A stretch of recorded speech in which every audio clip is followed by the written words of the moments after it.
还都湿了，怎么都点不着。不过就是下了一场春雨，他躲那么远，到头来还是浸湿了，真是不中用。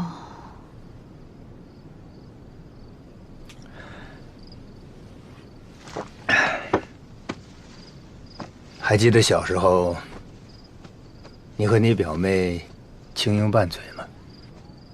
小小的年纪啊，就学人戏文，要恩敦义绝。可是她在路上被欺负的时候啊，你又是第一个站出来。你外祖父说啊，绵堂这丫头，表面上看着刚硬，其实心里啊，比谁都柔软。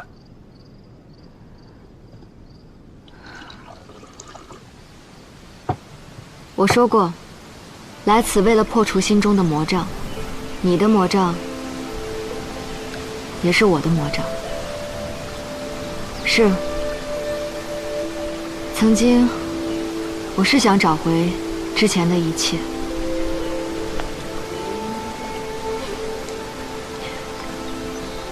因为那关乎于我们。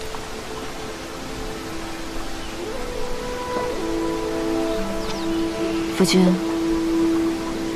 我们在一起经历了那么多风雨，或许眼下过的比失去的那几年都要好。但我想说的跟你想的可能不一样。倘若你想说任何打破这份美好的话，那我就不想听了。夫妻之间哪有没有秘密的呢？倘若你真觉得歉疚，那你就瞒我，哄我一辈子，别瞒了我一半，又心智不坚的抖出来。你倒是痛快了，让我这个做女子的，心里面要一直背着你这块石头。你当真是这么想的？是。因此不要告诉我，求你。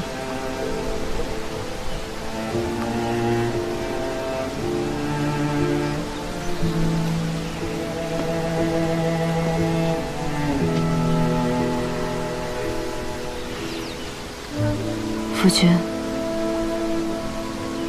我还从未说过多谢你呢。无论如何，如果没有你，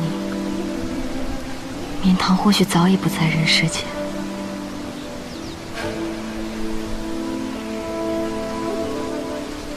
从今往后，若是提起养山，这便是我唯一记得的事。倘若你日后全都想起来了，你随时都可以去做你认为对的事情。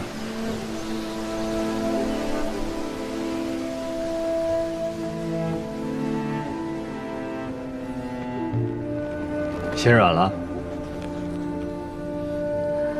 我承认，之前确实还抱有一丝侥幸。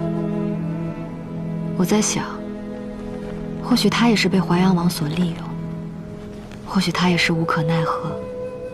只有如此，我才能为自己的心软找借口。若你对他，哎呀，反正他也是要娶你的。娶我？他想娶的并不是我，而是一直被他豢养的金丝雀。那个满心满眼都是夫君的女子，不过就是他的妄想。他越是情深，我就越觉得讽刺可笑。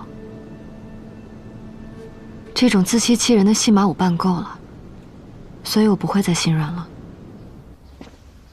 王爷，您已经整整1夜没睡了，还是早些回去歇着吧。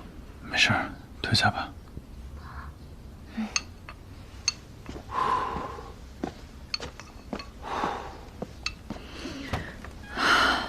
你若实在放不下他，我也可以退一步，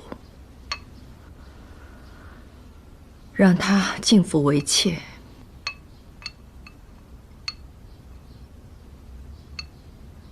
他就这般好，让你把整个王府的名声都抛诸脑后吗？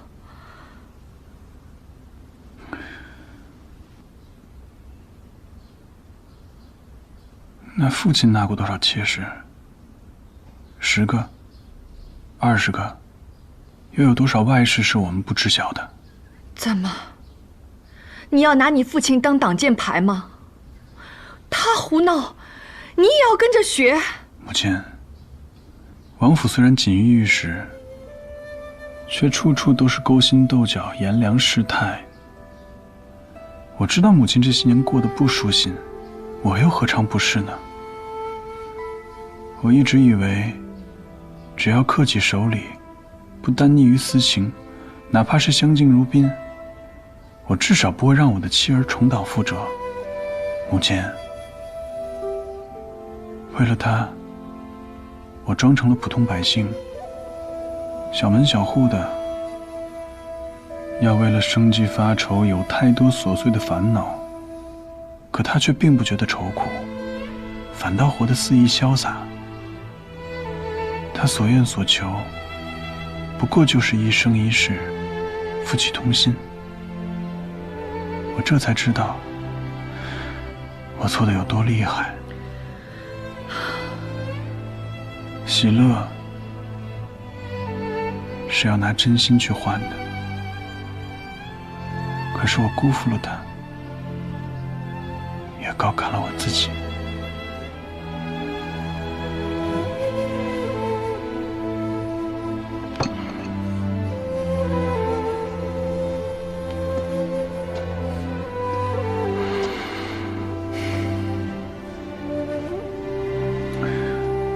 母亲，宽宥儿子的不孝，什么相敬如宾，什么贵妾，我都不要。3书6礼，此生唯他一人。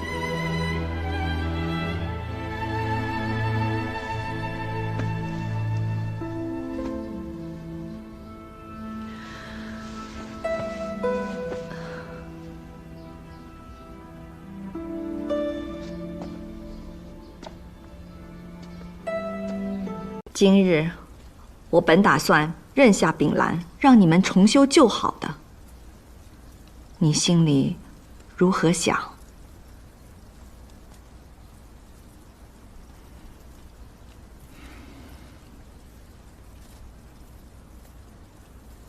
看来王爷心里想的还是那个外室。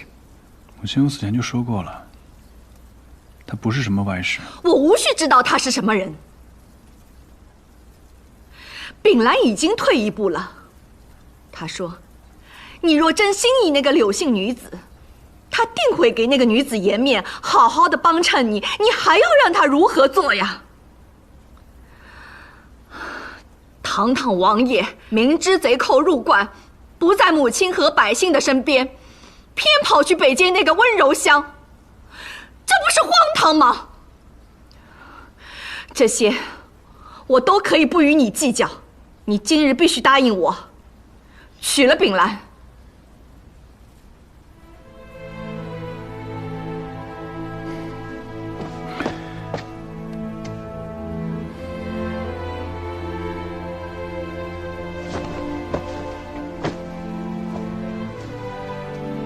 母亲，今日之事，儿子确实是有过错在先，但此事另有隐情。日后儿子会向母亲解释。至于婚约，请母亲恕罪，我只娶柳绵堂一人。你说什么？我崔兴周，此生只娶柳绵堂一人。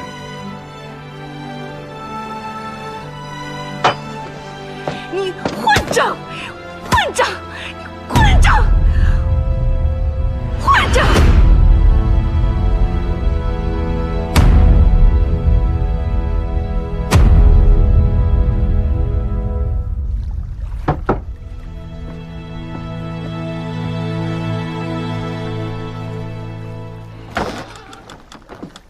夫人，夫君，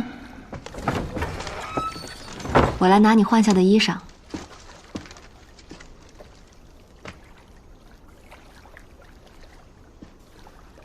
怎么受伤了？啊，无妨的。我替你上药。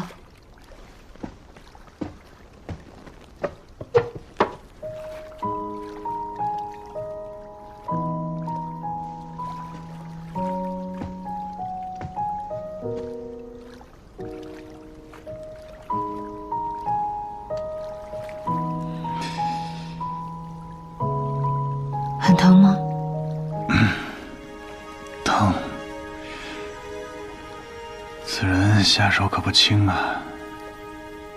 不过你不用担心，不是那个贼人上的，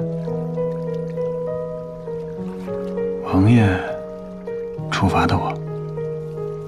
王爷怎能这般苛待将士？可能是他心绪不佳吧。我听说他跟太妃置气了，太妃给他配了门当户对的亲事，可是王爷心中喜欢的是另外一个女子。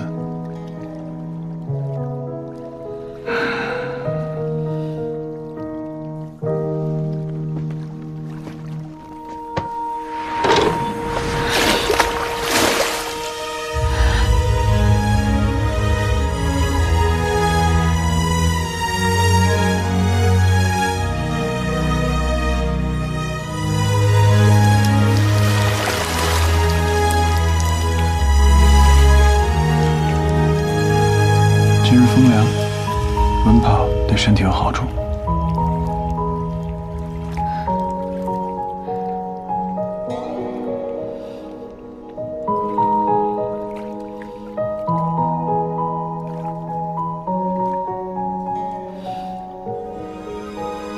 夫君，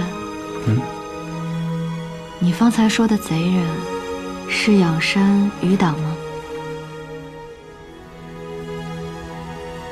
怎么突然想起来问这个？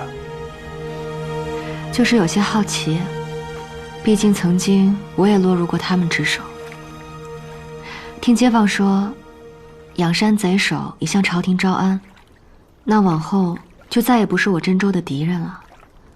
仰山也再无作乱之人，那些不愿招安的，也都化作鸟兽散了。你怎么总提仰山啊？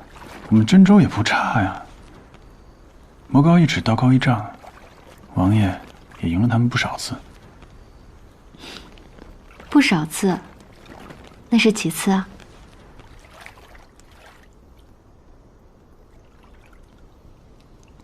夫君，你说，到底是淮阳王厉害，还是仰山贼首厉害？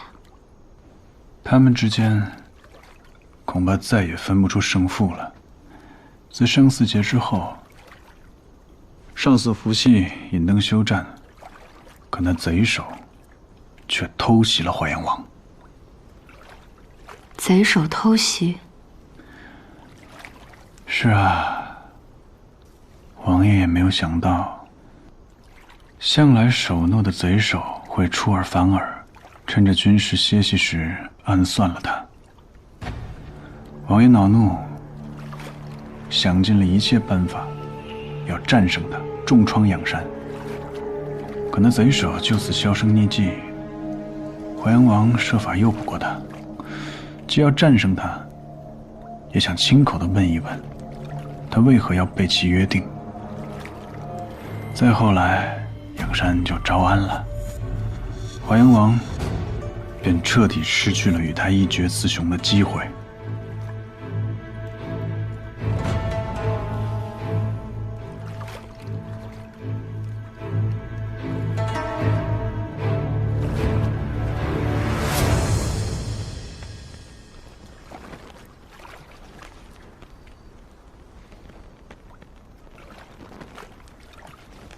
夫君，